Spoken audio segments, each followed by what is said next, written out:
Thank you, Gary.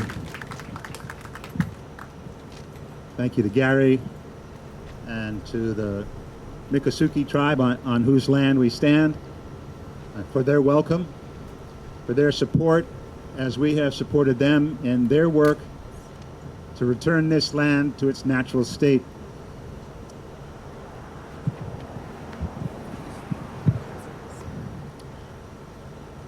I have some words that I want to share from a mentor of mine, someone who invited me to work for justice for our Unitarian Universalist national organization, the Service Committee. I'm very grateful to bring her into this circle. She has spent so much time working for immigrants' rights, both on the job and as a volunteer in the Boston area, when Boston was full of people being shipped from Florida and Texas, finding places for them to live, accompanying them on the journey, making sure they had what they needed.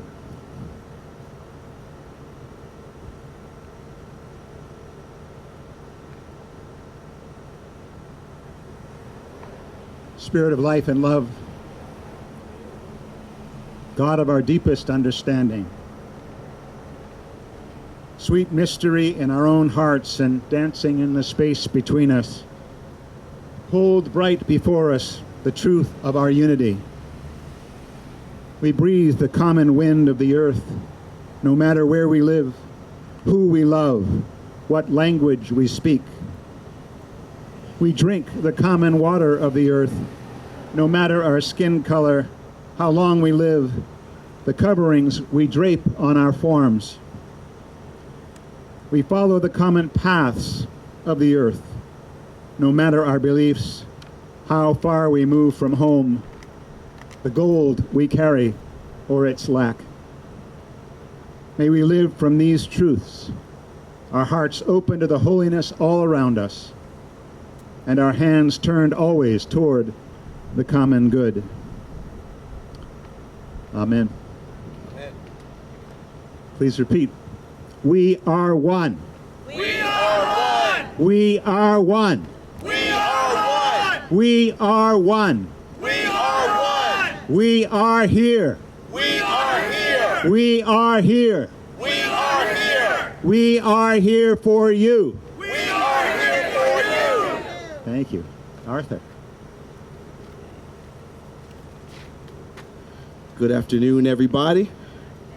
How are y'all doing? Good, good, good. Let's keep the energy high. Let's keep it flowing. Let's keep it going. I see the divine in you. See the divine in me. We are here. We are together. And we are assembled to help bring about some positive change.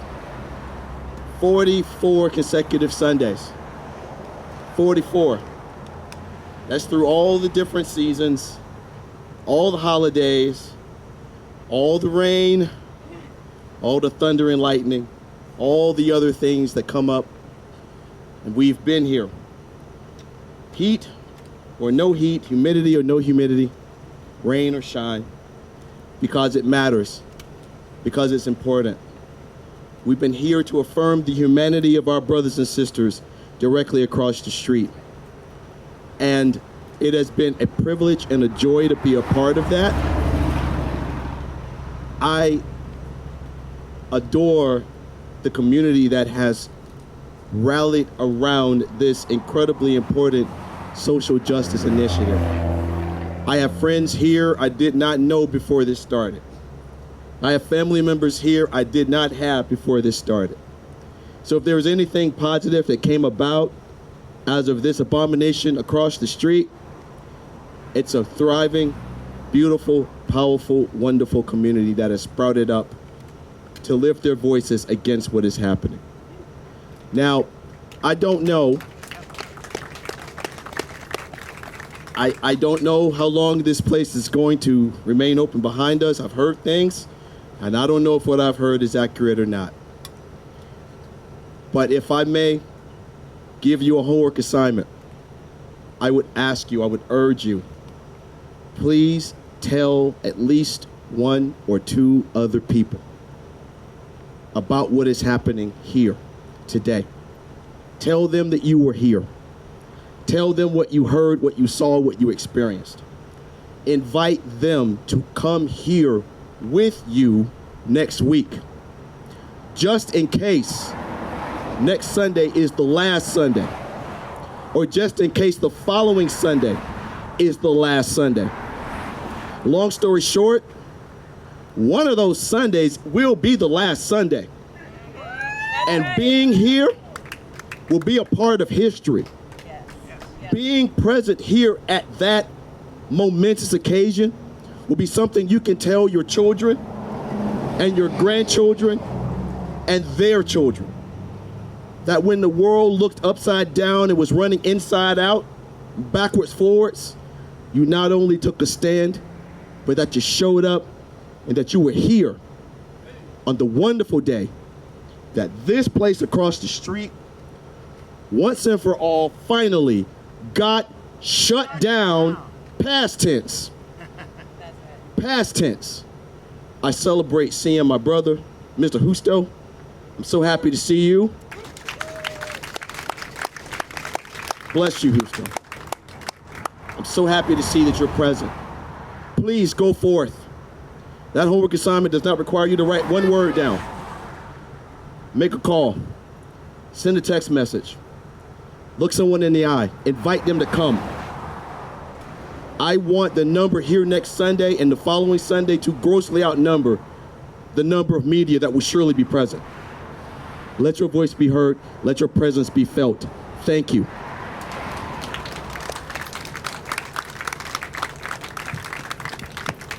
Hi, everybody. I'm Noelle D'Amico, Director of Social Justice at the Worker Circle, and I want to let you know a couple of things. Number one, in our midst are people who have been detained in the horror known as Alligator Alcatraz, and the family members of those who have been detained are here as well. And I want to say a special welcome to all of you and to let you know the reason we started this vigil is because nobody should face this alone. Right. That in the midst of state terror, all of us gathered here have said a profound no to that and a profound yes to our neighbors. Yes. The point is, nobody can fight this alone. We have to fight it together. And I've got some good news for you. The good news is that we have more allies in the fight now. Over the past week, the Worker Circle has worked together with Sanctuary of the South. Sanctuary of the South is an expert legal firm that specializes in immigration. And Worker Circle gave $50,000, and since then, more than 3,600 people have given $61 additional $1,000 so that we could rush legal assistance to people inside Alligator Alcatraz who otherwise do not have legal counsel. My friends, many of you gave to make that possible, and thank you. Right now, Katie Blankenship, who's the founder of Sanctuary of the South, and her team are inside Alligator Alcatraz meeting with clients. So that process of working toward freedom is already underway. The work of freedom is ongoing, and it takes all of us. And we know that this battle that has been fought here on this sandy soil for so long is raising up, is catalyzing resistance across the nation. Right now in Delaney Hall in New Jersey and Adelanto Detention Center, hundreds of people who are detained are on hunger strike. Many people in Alligator Alcatraz for weeks went on hunger strike. Now this time, more people are aware. The media is covering. Hakeem Jeffries was just out there. And people are saying a profound and moral no. Through this collective work, we have identified people across the country who are part of the great movement of We the People, who are going to end these horrifying abductions, detentions, disappearances to third countries, and deportations once and for all in this nation. That's what we're building. I want to say that if you're going to build a table of justice, tables have 4 legs, right? Yes. One leg is the leg of the vigil work, the public protest and prayer and moral denouncement that's going on. That is an absolutely critical leg. Another leg, the mutual aid, the ways that we've given to GoFundMe, the many meals that have been delivered to people who are terrified to leave their homes, the way that we've cared for one another's children, the way we've hired one another for work. That's another leg. The third leg, of course, is the advocacy directed exactly at those who are responsible, which is Congress. Yes. Congress has oversight. Yes. They have the ability to put an end to this. And we have been relentless on calling on them. And this week, they're looking to put millions upon millions more into funding more ICE and CBP actions. Are we going to let that happen? No. Are we going to let it happen? No. That's right. So we're going to keep at those lawmakers. And we're very grateful for all the family members who came and went to Congress and put testimony on the record with the U.S. Senate. And when they did that, that occasioned an investigation by Senators Durbin and Ossoff into the use of torture. Yes, torture at Alligator Alcatraz. Amnesty International revealed in a report that came out in December that there are torture boxes in there, much like those that were used in Guantanamo. It is shameful. People shackled, put in those boxes, pushed out into the hot sun like today, no food, no water, unable to move around a 2x2 box. We know in our heart that's not what we need to be about as a nation. So we're glad that they're investigating them. We call on them to speed it the heck up Yes. before this place closes down and they abscond with the evidence. The fourth leg on that table, though, is legal defense. We salute the Miccosukee tribe and Friends of the Everglades for their suits. We salute Sanctuary of the South and ACLU and Community Justice Project and all the others that have brought civil suits against this horrible detention center. And now we are so grateful to have at the grassroots fighting right alongside us Sanctuary of the South and the legal firepower that they bring. Our hope in this new partnership is to build it out across the country. We want to deliver legal services at every freedom vigil out there. We've got to build this to scale, my friends, and so we're going to be working overtime in the coming days because good has got to outpace evil. Do you agree with me? Yes.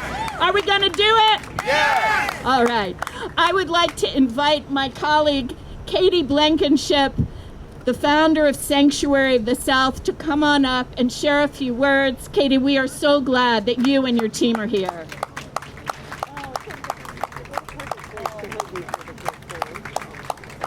Hi, everyone. Hello. Oh, brothers and sisters, thank you for being here. It is beautiful to be in your company. My name is Katie Blankenship. I'm an immigration lawyer, immigrants' rights activist, and founder of Sanctuary of the South. I want to first report out because my colleague Alejandra and I, who's right there, if you need anything from Sanctuary of the South after this, come speak to either of us. But Alejandra and I just left, so we've just been inside, and I want to report out first what we know, and I want to tell you what we're doing. I'm going to come with horror stories because you know that's the reality. I also am shocked to say I actually have good news to share as well. So what seems to be happening inside as of today, they're down to approximately 600 people. That was, reports seem to say that the height of the population was 16 to 1,700. Right now they're about 600, and it sounds like only 2 of the cages, the cage dormitories, are being used. People are being moved out at night. They don't know that they will be moved until usually after the dinner hour. So for anybody who gets calls or has people inside, Be on the lookout for calls around the 6 p.m., 7 p.m. area, because if they think they're getting on a bus or a flight, that's when they're going to call you if they can get to a phone. There is absolutely zero sign of actual shutdown. The rumor right now is that they were supposed to have all contracts finished on June 1st, and there are rumors inside that that's been extended for at least 2 weeks. That's what the guards are telling folks inside, that they should be there for at least another 2 weeks. If they're shutting that down in 2 weeks, I mean, they set the fucking monstrosity up in a week, pardon my French, but that's where we are today. Maybe they'll break it down. But right now, that's not what we see. Sorry, Father.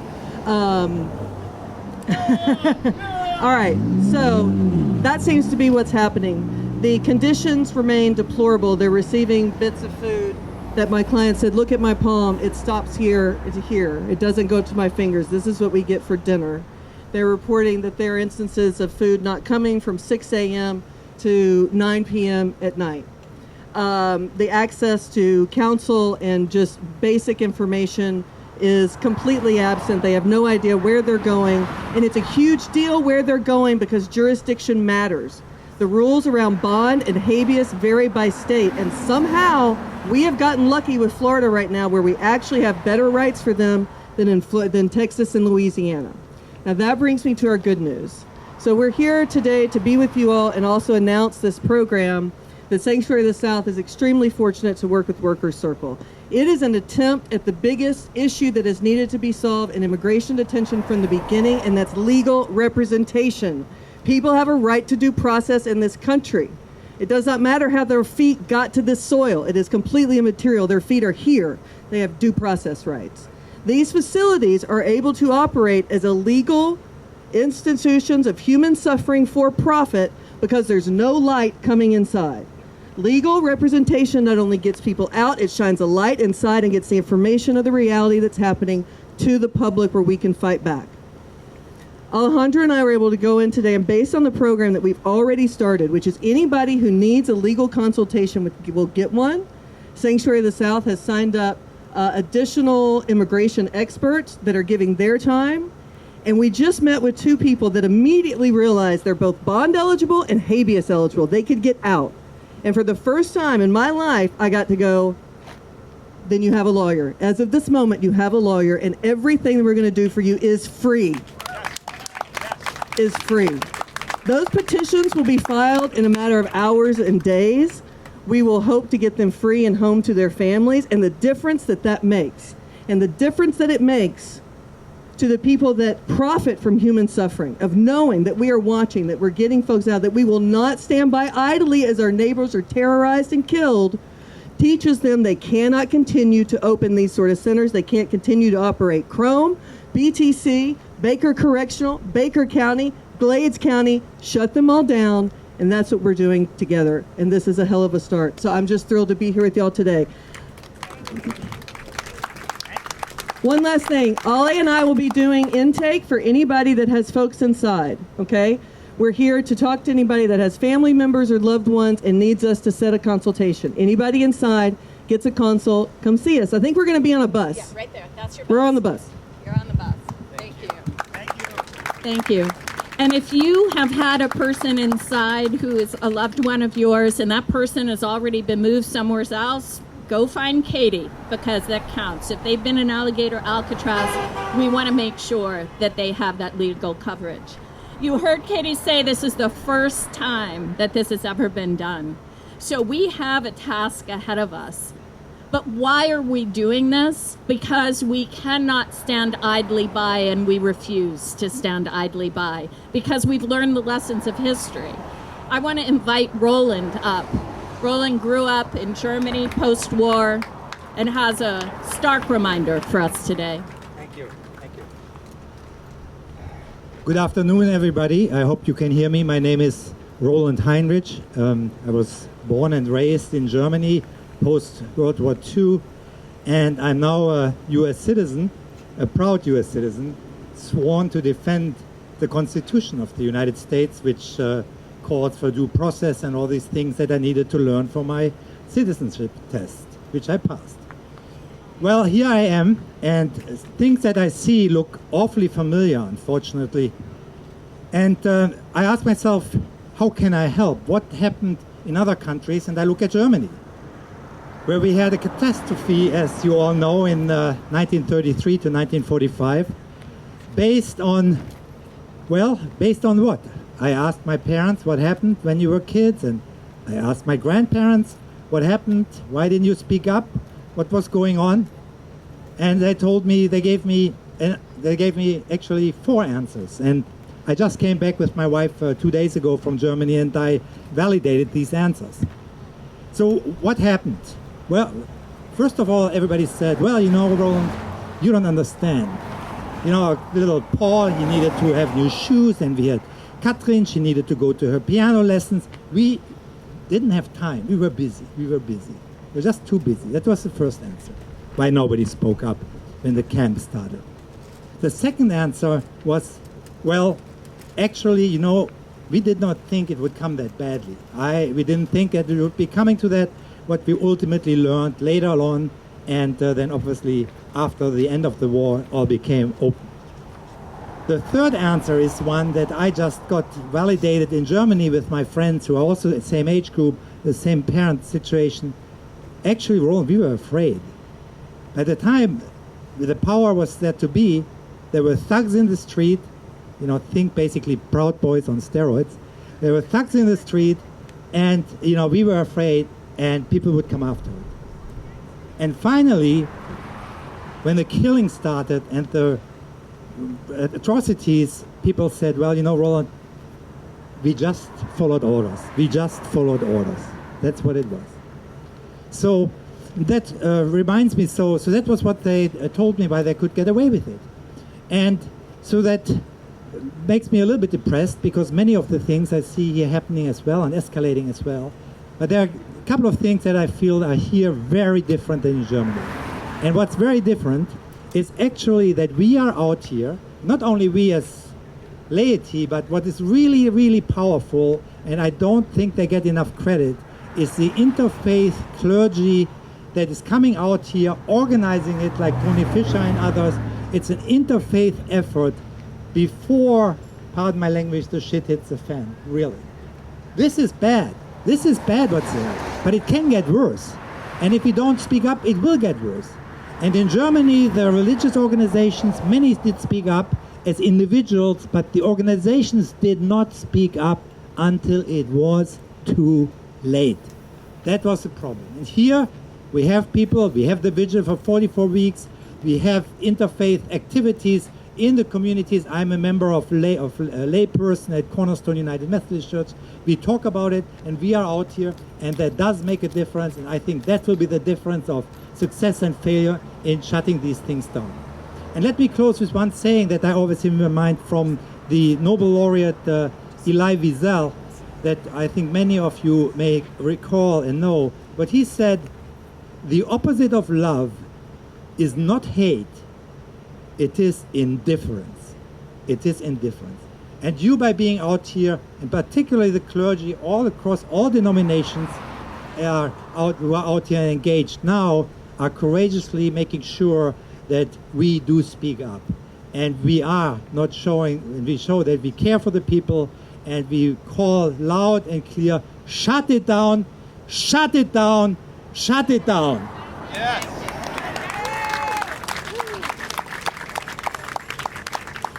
Friends, you're seeing more people join our ranks. This is the bus that has come all the way from Orlando.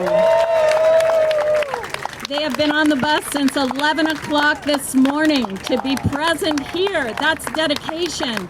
And in Orlando, they've been holding a solidarity vigil every other week with us. So we are so grateful that you are here. Welcome, welcome. There's water in the bottom of the bus. There's a bathroom in the bus. And if any of you have loved ones who are and need consultation about legal services, you can find Maria. Raise your hand, Maria, and Maria will get you to Katie, okay, from Sanctuary of the South.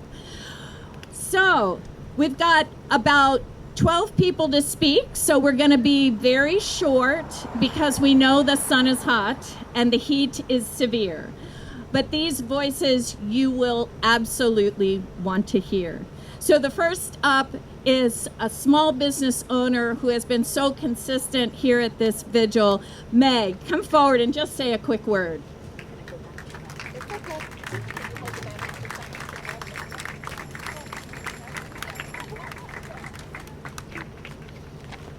Hi, thank you, Noelle. My name is Meg Titcomb. I am a small business owner, as Noelle said, in Bonita Springs, Florida. I am a transplant from Minnesota. We've been in the Bonita Springs area for about 6 years now. I definitely can't say it's easy, but it got a hell of a lot harder the last year. I've seen the impact that these illegal abductions, arrests, detentions, and deportations have had on my community. I continue to see it every day. As a matter of fact, last Thursday, my middle child graduated from high school, and there were bright, beautiful, innocent teenagers crossing that stage that did not have their parents there to witness their graduation because they have been detained or deported. And it just breaks my heart as a mother, seeing the community impacts as a business owner. And someone just drove by as I was holding the banner and yelled, "Go home." I thought about that for a second, and I thought, well, yeah, I could go home, but I'm here, and we're all here because the 600 people who are still being illegally detained in Alligator Alcatraz can't go home. So we will continue to show up every week until every single one of them can go home, and in all the other detention centers too. Thank you.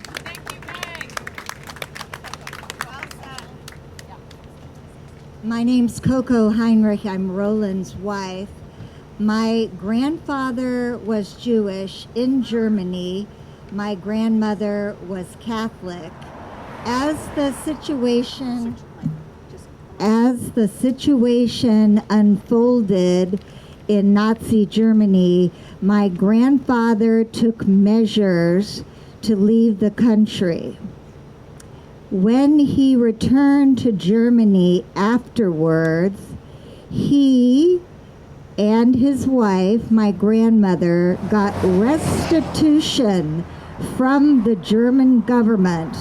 The German government took care of them for the rest of their lives because his factory had been taken away from him. His factory was a kiln factory. That factory, the Nazis wanted to use that intelligence for their furnaces. My family refused. Scroll forward, we have people behind us that are not criminals. They're not illegal. They are here under legal right to be here. And their rights have been removed from them. They were taken from their jobs. They lost their apartments. They were removed when they were getting ready for their hearing to document their legal process to become American citizens. So when this is over behind us, we need to remember it will not be over until every single person who has been discriminated against bodily, emotionally, economically, that our government, the United States government, gives them restitution.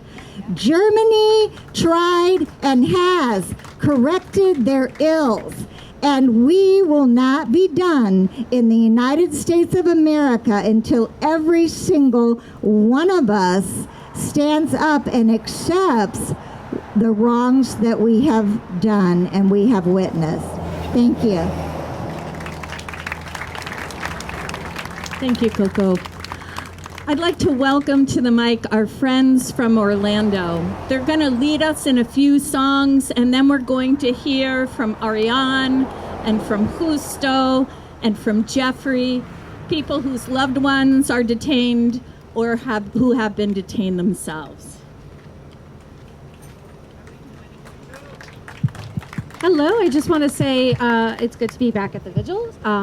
and I am so happy to bring all of my friends from Orlando. We have been holding a vigil every other week since January, and then before that we started having a vigil in September, a lot less frequently, but I just wanted to introduce and show great gratitude and appreciation for everyone who has stood witness at this vigil since last August, and then also with my friends who have been with me since September at my vigil. So I just want to thank you, Sarah, Paul, Jill, Nick, and everyone else who has been at our vigil. And now I'm going to pass it over to Pastor Sarah Robinson.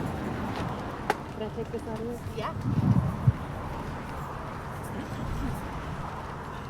Sunday blessings to all of you from our little Orlando contingent. Yes, thank you so much. We apologize, we're running behind. So most of the folks here that have joined are part of an incredible coalition of over 70 organizations and many more places of faith called the Immigrants Are Welcome Here Coalition. Yes, that's right. Which have been a powerful coalition of nonprofits, like I said, places of faith, places of business, individuals coming together to fight for immigrant rights. Uh-oh, okay. And we have had some wins. We've had some wins in Orlando and in Orange County, and we are super proud about that. Also represented here is the Immigration Committee of the League of Women Voters of Central Florida, Orange County, and the Orlando Singing Resistance. The Singing Resistance movement, yes! The Singing Resistance movement was started in Minneapolis in the fall, and there are over 350 singing resistance groups all around the United States now, and beyond. So we were practicing in the bus on the way here, and we hope that you will join us. We're going to sing a song now, and then a song, maybe two songs now, I don't know. Song at the end of the speaking, too. And then maybe one more before everybody leaves. We'd love to actually teach this song to you. It's called No Están Solos, and the translation is You're Not Alone, Together We'll Bring Liberation. And what we'll do is we'll sing it through one time, and then we're going to divide it into parts, sort of call and response style. Does that sound good? Everybody up for singing? You got your shakers? Yeah, we've got noisemakers. Yeah, absolutely. Okay, let's take it away. All right, we'll sing it together, everybody, and then we'll do a call and response. No están solos. No están solas, juntos hacemos la liberación. Okay, repeat after me. I should also say this song is written by Francisco Herrera with the Peace Poets. Wanted to give them full due credit for this. So we'll do the first two lines. You repeat it, then we'll do the second line, and then you repeat that. Okay, here we go. No están solos. You try that. Okay, you guys. No están solos. Perfect. No están solas. No están solas. Juntos hacemos. That together. Juntos hacemos la liberación. La liberación. All right, let's everybody do it together. Let's do it together. No están solos. No están solas. As we sing this, feel free to add in harmonies. Have fun singing together. It's been proven to have the scientific health benefits. No están solos. Releasing cortisol. No están solas. Juntos hacemos la liberación. Juntos hacemos. Juntos hacemos. Solo, that's fine. No están solas. juntos hacemos la liberación. No están solos, no están solas, juntos hacemos la liberación. Juntos hacemos la liberación. And it is true, we stand here in solidarity with those who have been detained. We will not stop, we will not go home until every last one of them is free. Thank you for singing with us. We'll be back up in between other speakers. Thank you. All right, Orlando. If you know folks in Orlando, let them know about the Orlando Vigil. Let's grow that Vigil, too. And Sanford, too. And in Sanford, too. Look at this. Look at what's catalyzing across our nation. It is my joy to bring up a person who is very familiar to so many of you, Ariane Betancourt. Ariane is a frontline social justice warrior who first came to us in November after her father was taken, and just immediately, with such moral clarity, was able to inspire thousands of people to action. I'm so proud that Ariane is now on staff with the Workers' Circle as a community catalyst, our primary liaison, working with people who are detained and their families. Ariane.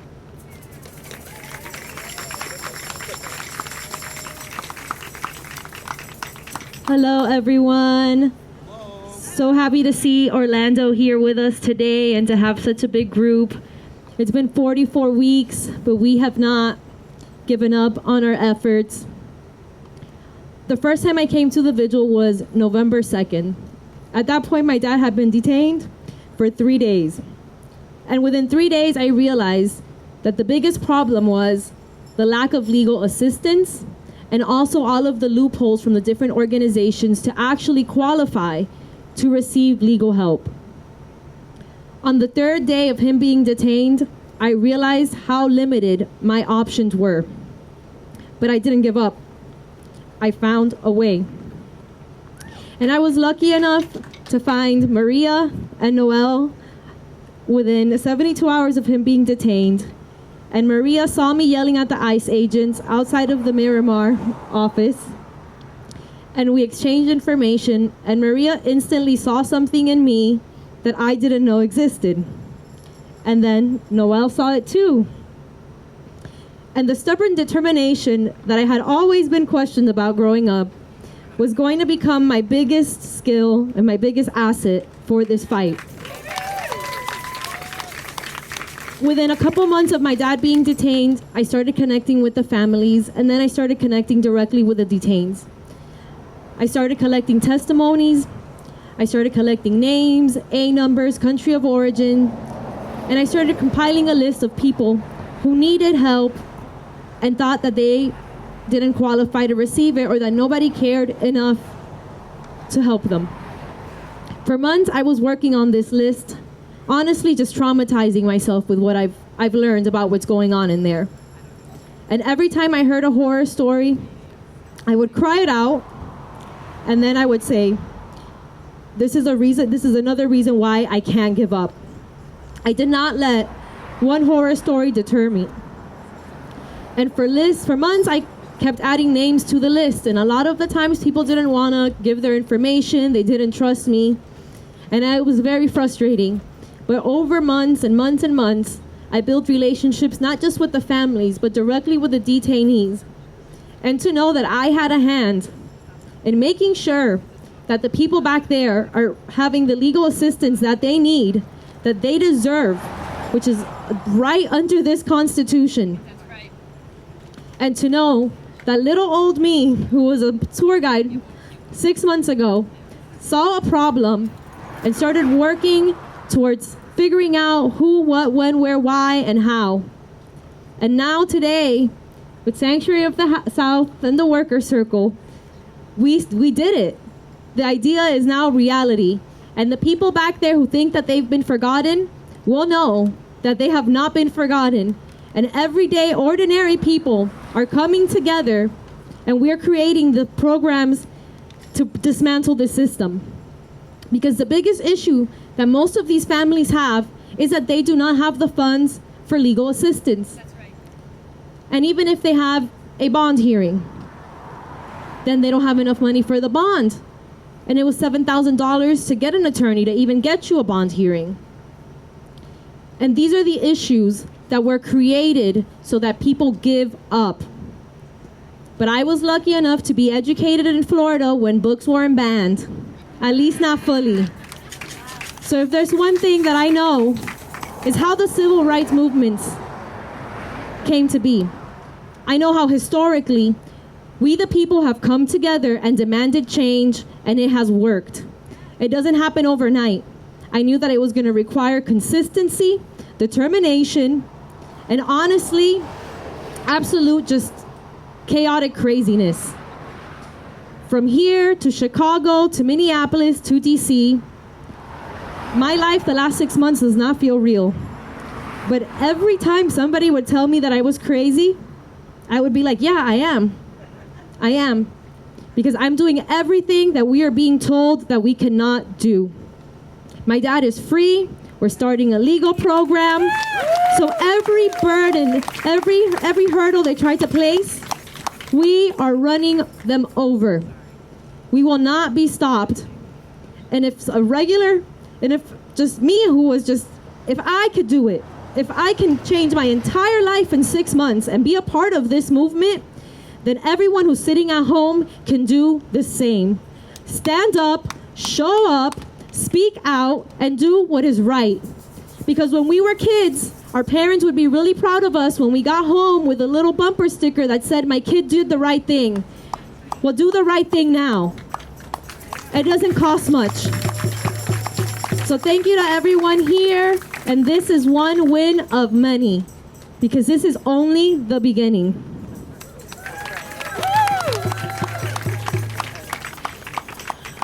We'd like to invite up Justo Betancourt. Justo, would you come up? Ariane, do you want to do an English or Spanish? Or do you want to, whatever you're more comfortable in? I'll do the video. Sure, not a problem. ¿Quieres hacer en español? Okay, dilo en español. Yo otro.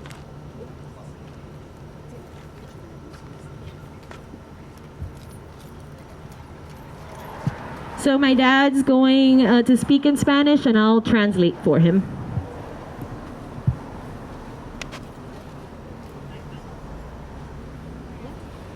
Primero que nada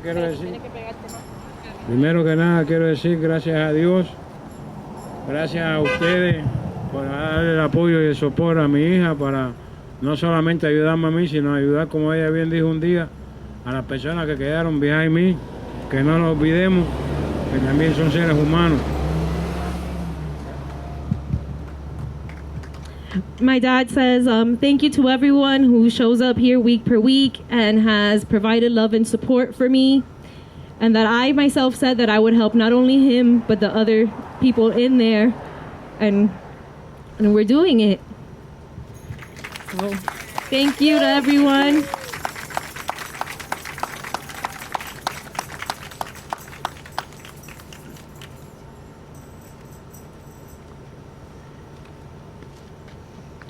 I can't exactly remember the date that I met Jeffrey, but I remember the incredible generosity of spirit that I felt as I talked with him over WhatsApp. Jeffrey's loved one, Wilbur, was initially detained in Alligator Alcatraz. And Jeffrey has been a fighter for his freedom and for the freedom of all. Jeffrey, I'm so glad you're here to talk with us today. Good afternoon, everybody. My partner's been detained for 177 days today. Our story started here in Alligator Alcatraz, and now he is in Aurora, Colorado. And sorry, it's been an emotional week this week, not only for us, but for our community that we've created online. We've had a lot of people that have been deported. So I didn't expect to speak today, so I apologize. I don't really have anything prepared. I was able to go to Aurora 2 weeks ago, and during the time I was in Aurora, there was actually a riot inside the facility on Saturday the 16th, and there was also a stabbing during that riot. And during that time, that was also the same time that there was 20 individuals from Miami transferred into the facility. And since then, there's been about 75 additional people from Florida, Miami, and other detention centers here in Florida that have been brought in. And they're, mixed amongst all of the different pods, but we have a good community inside. We've got people from all over that are reaching out to me, letting me know when Florida individuals get there. I had the opportunity to meet with several of our community members from TikTok. I've met the wives and the spouses during visits, but it's not a pretty picture. A lot of people are facing the same thing that most people are facing, is lack of financial resources to get adequate representation. We had several people this week that were actually awarded bonds in Colorado, but their bonds that they're asking are anywhere from $8,000 to $15,000 on top of all the money they've already spent. So their families are struggling just to get the bonds. Our bond was denied, so we didn't have to face that part of it yet, but hopefully that will be something that we can look at down the road. But that's really all I have to say. But I just appreciate you guys all coming out here and continuing to support. And I'd like to see all the new faces today. So thank you.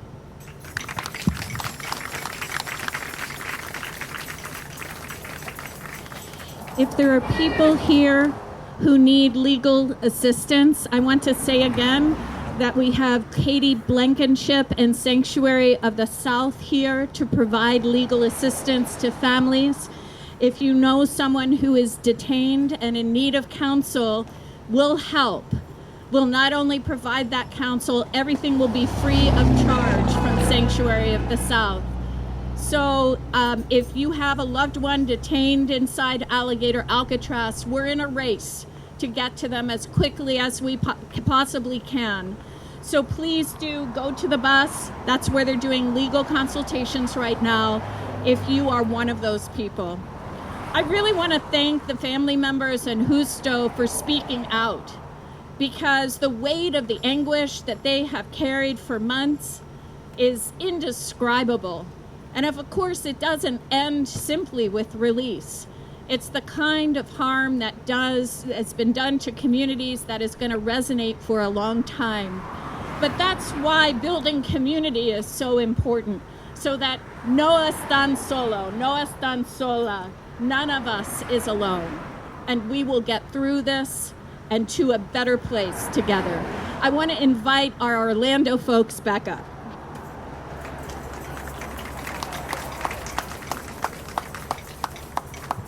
Rabbi Jackson, would you come up, please? And Nick, would you also please come up? And Singing Resistance folks, you're up on deck next.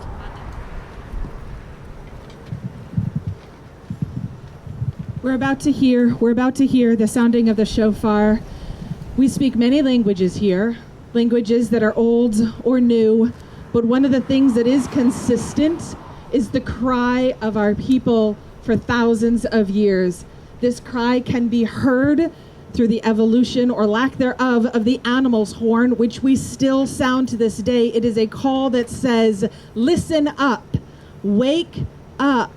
And that is what we are all here doing today, hearing that part from these ancient traditions, hearing the sound of the shofar giving us the call.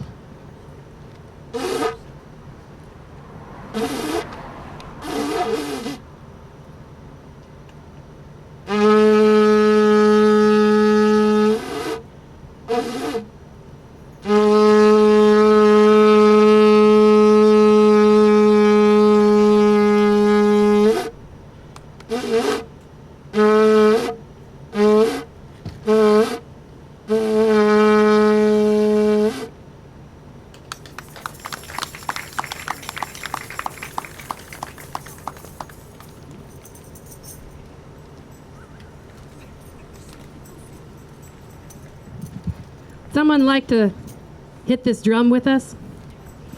Anyone feel like a drummer? Want to hit the drum? Bump, bump, bump. Come on, somebody. Okay. This is a song called No One Is Getting Left Behind This Time. And that's most of the words of the song. Join in as you get to know it. The rest of the words are, we get there together or never get there at all. No one is getting left behind this time. Even as this place is being emptied out, we know there's so many other places where people are getting detained and left behind. And so this message, no one is getting left behind, as we sing together, our voices united, exercising our voice and uniting our voices. And it is not only that we are singing it out to each other, we're also singing it true in our own lives. It's a commitment. No one is getting left behind this time. We get there together or never get there at all. No one is getting left behind this time. No one is getting left behind. No one is getting left behind this time. We get there together or never get there at all. We get there together or never get there at all. We get there together or never get there at all. No one is getting left behind this time. No one is getting left behind. No one is getting left behind this time. We get there together or never get there at all. We get there together or never get there at all. We get there together or never get there at all. No one is getting left behind this time. No one is getting left behind. No one is getting left behind this time. We get there together or never get there at all. We get there together or never get there at all. We get there. We get there together or never get there at all. No one more time. No one is getting left behind this time. Let's hear you sing it. No one is getting left behind. No one is getting left behind this time. We get there together or never get there at all. We get there together or never get there at all. We get there together or never get there at all. Let's sing that again. Get there together or never get there at all. One more time. Get there together or never get there at all.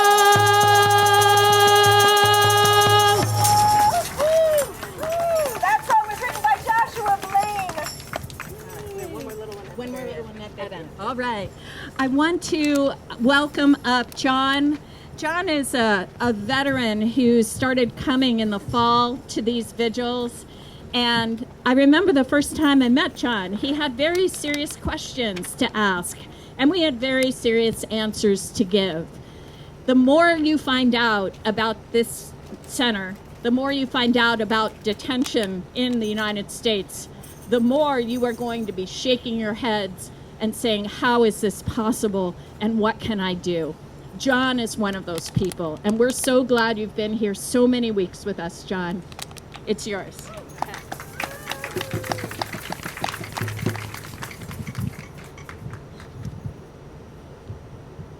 I'm humbled by being asked to speak by Noel with all the work the Worker Circle has done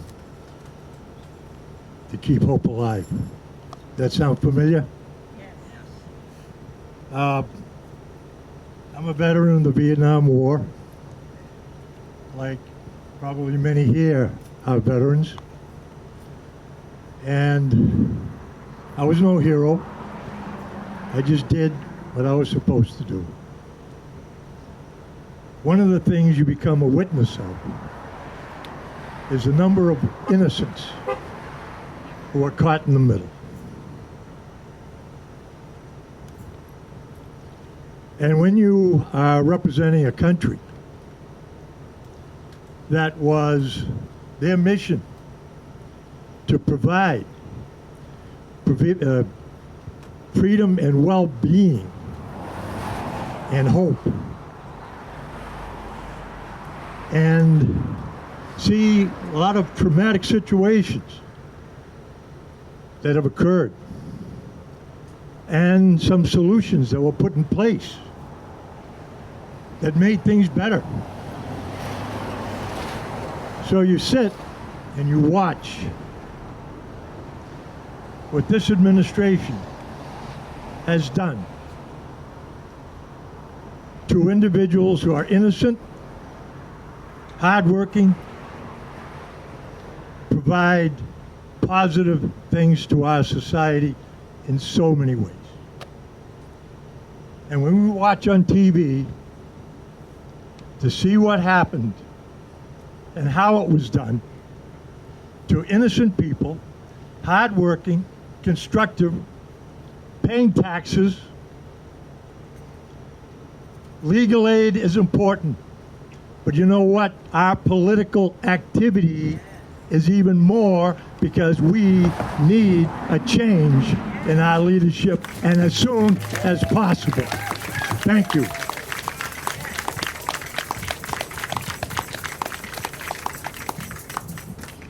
We're going to bring the Orlando bus folks up one more time for a song, and then Gary will close us out.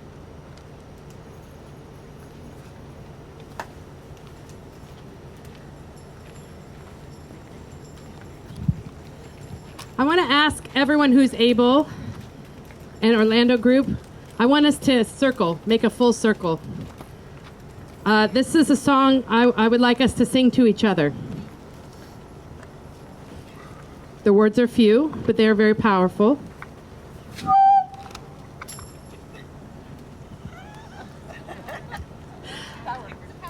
Hold on,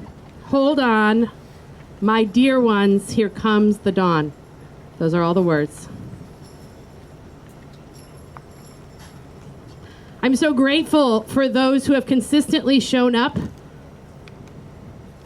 This message is for you. I am so grateful for the people who have come before us, who have held on and fought and shown up and borne witness and been present to so many of the atrocities that happened over the years. This message is for you. For the people who have found themselves desperately coming, showing up at vigils, showing up at protests, showing up, staying present to the difficulty of the onslaught of the news every day, this song is for you. It goes like this. Hold on, hold on, my dear ones, here comes the dawn. That's it. Hold on, hold on, my dear ones, here comes the dawn. Sing it to yourself. Hold on. You keep holding on. Hold on, my dear ones, here comes the dawn. Sing it to them. Hold on, hold on, my dear ones, here comes the dawn. Hold on.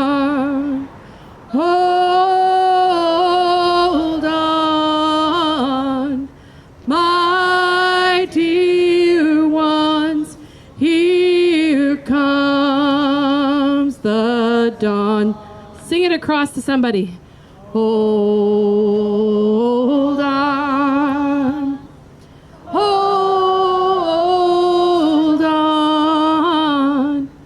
My dear ones, here comes indeed the dawn is coming.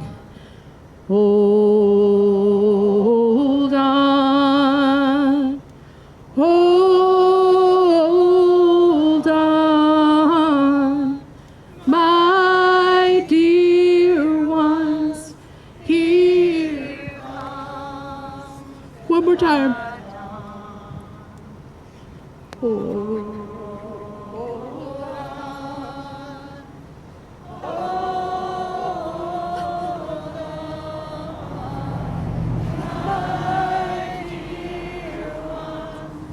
Here comes the dawn. Amen.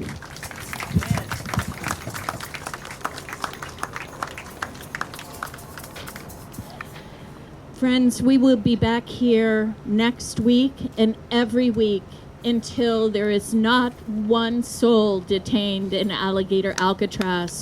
What are we going to do? Gary is going to come forward with a final blessing. And then those of you who are able, we're going to gather for a picture over here. And we're just going to bunch up in a big group and try to do the best we can, okay? Thank you for being with us. If you'd like more information on the Vigils or to donate to any of the efforts you've seen, you can go to freedomvigils.org. Yeah.